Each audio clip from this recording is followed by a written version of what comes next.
You know Shaletta makes you laugh, but did you know Shaletta Brundage can also make you think and boost your business? Media personality, activist, and comedian Shaletta Brundage founded Shaletta Makes Me Laugh to celebrate and share the best of Black culture.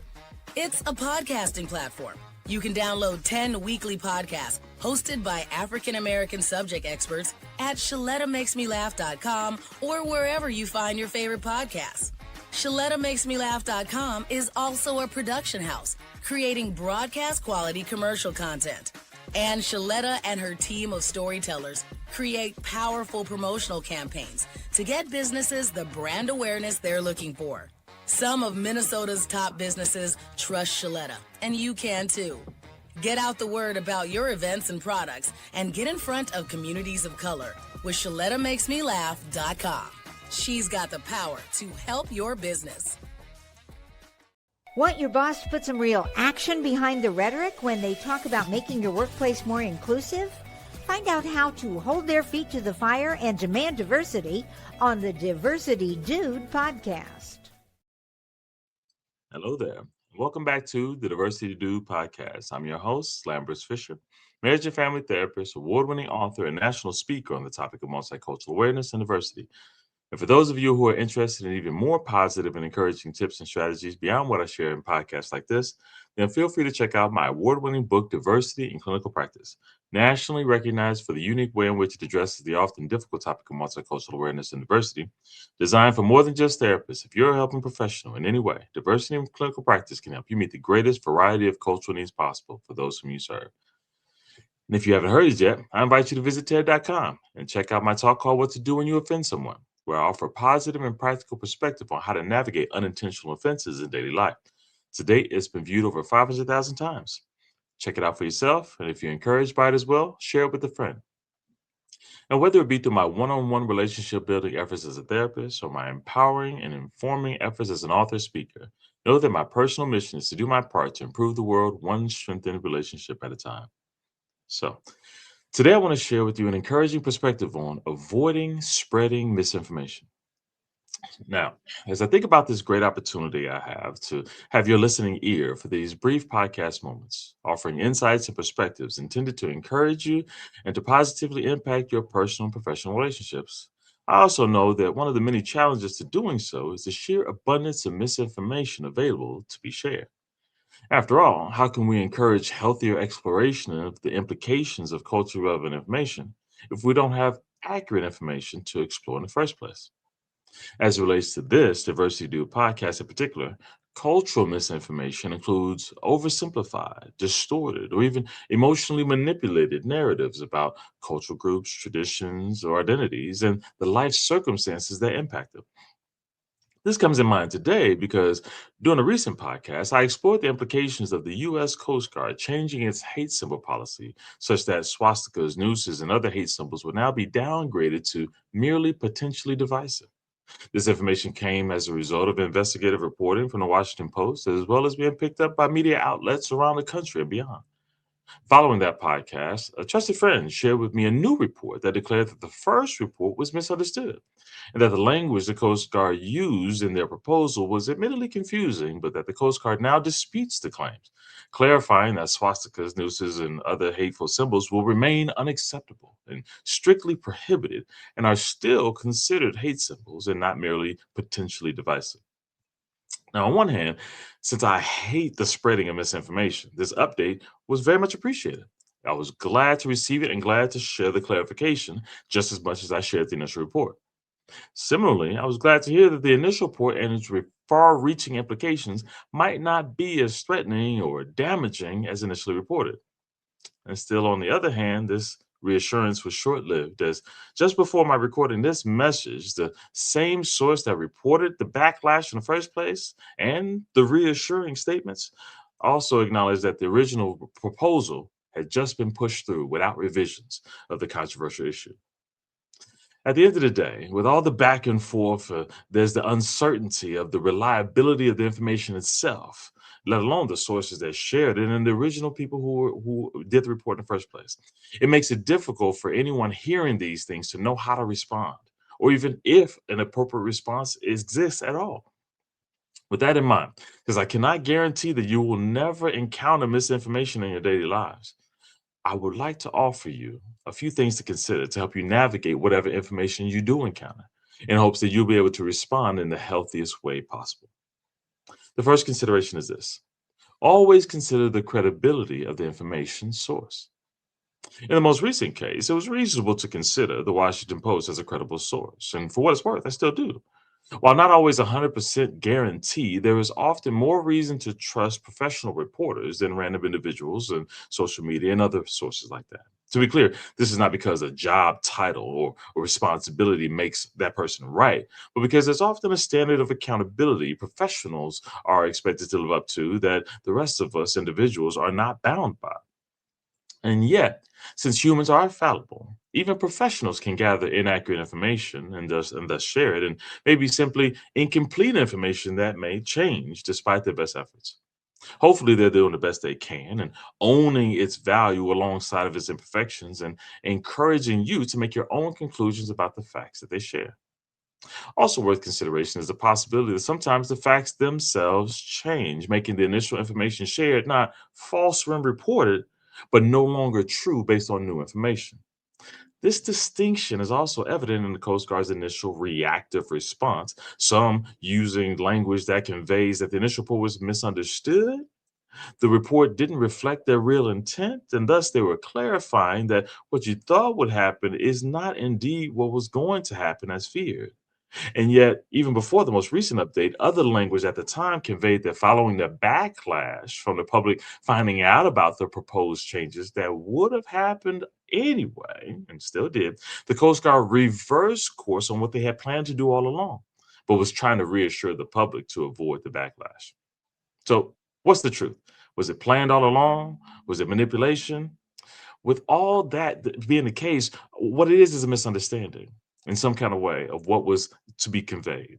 Was it misunderstood? Reverse backlash? And considering the most recent reality, was it all a distraction or poor management of leadership such that it is nowhere to be the end of the story, still to be unfolded? The truth is that depending on the story, it can vary. Some things you can trust more, some things you can trust less. And whatever it is, you may have to be ready for change. You won't always know what for sure it is or how long it will be what it is. However, knowing this, we're all challenged to make the healthiest decisions possible with the knowledge that we have today and be ready to adapt as things change, including new information that comes your way. Consideration number two is this: listen for both sides of every story every time.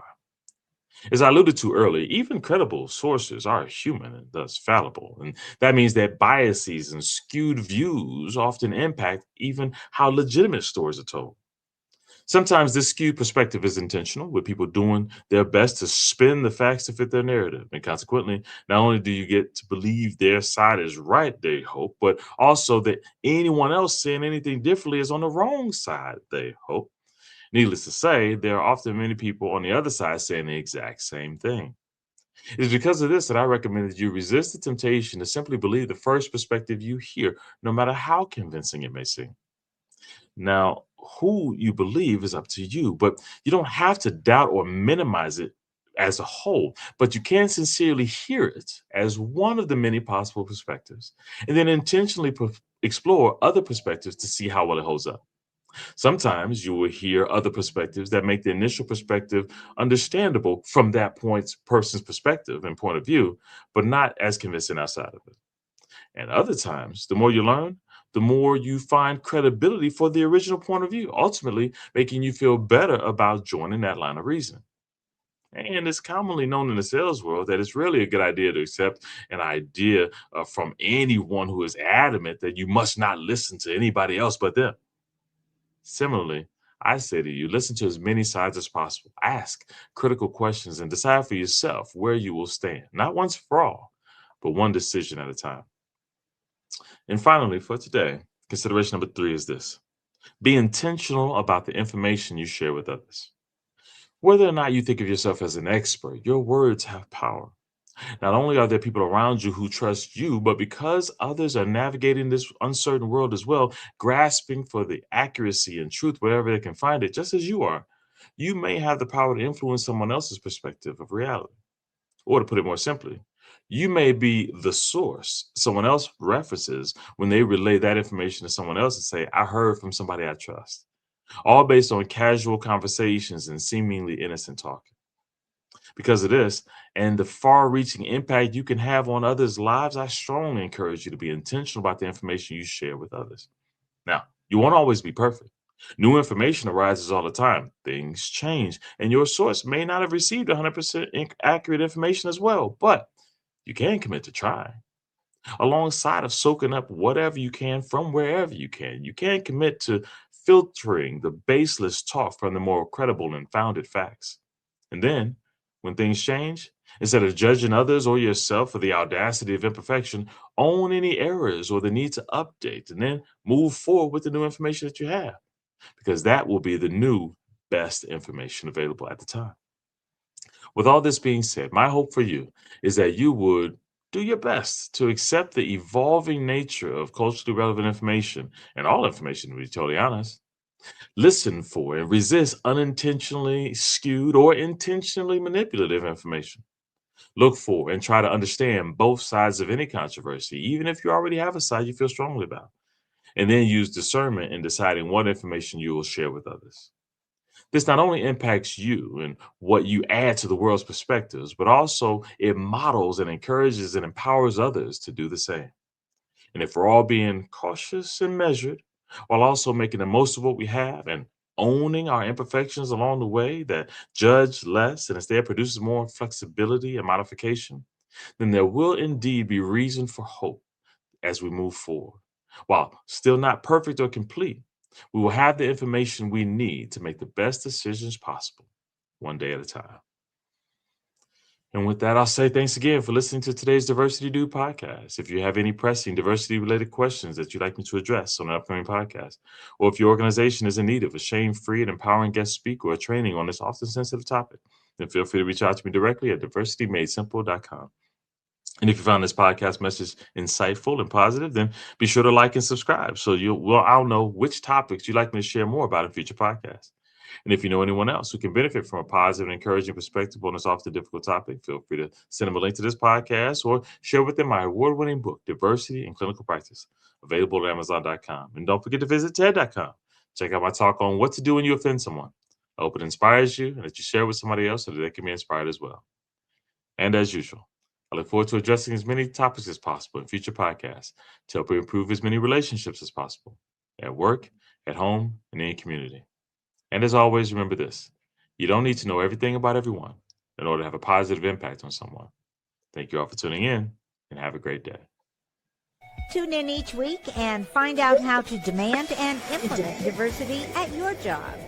To hear more, check out previous Diversity Dude shows on ShalettaMakesMeLaugh.com. It's your girl Shaletta. Are you over there running low on your insulin supply and worried how you're going to pay for it? Minnesota's Insulin Safety Net programs got you covered. If you have less than a 7-day supply of insulin, you can get a 30-day refill for just $35 at any Minnesota pharmacy. Go to mninsulin.org today, print out the application, complete the form, and just take it in to your pharmacy. Go to mninsulin.org.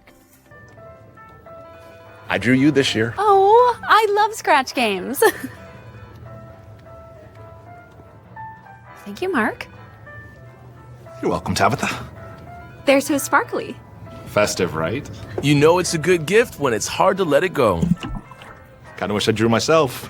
Kind of glad you didn't. Holiday scratch games from the Minnesota Lottery are great to give and even better to get. So thoughtful. I know. Listen, y'all, this is the last week that you can apply for the Minnesota Promise Act. So go online now to mnpromiseact.org to see if you qualify. Now, if you do, get the application process started. Don't worry if you run into some roadblocks. Our friends at Neighborhood Development Center have trained staff who can guide you through the process. So hurry up, time is ticking. Don't miss out on that money, honey. Apply today.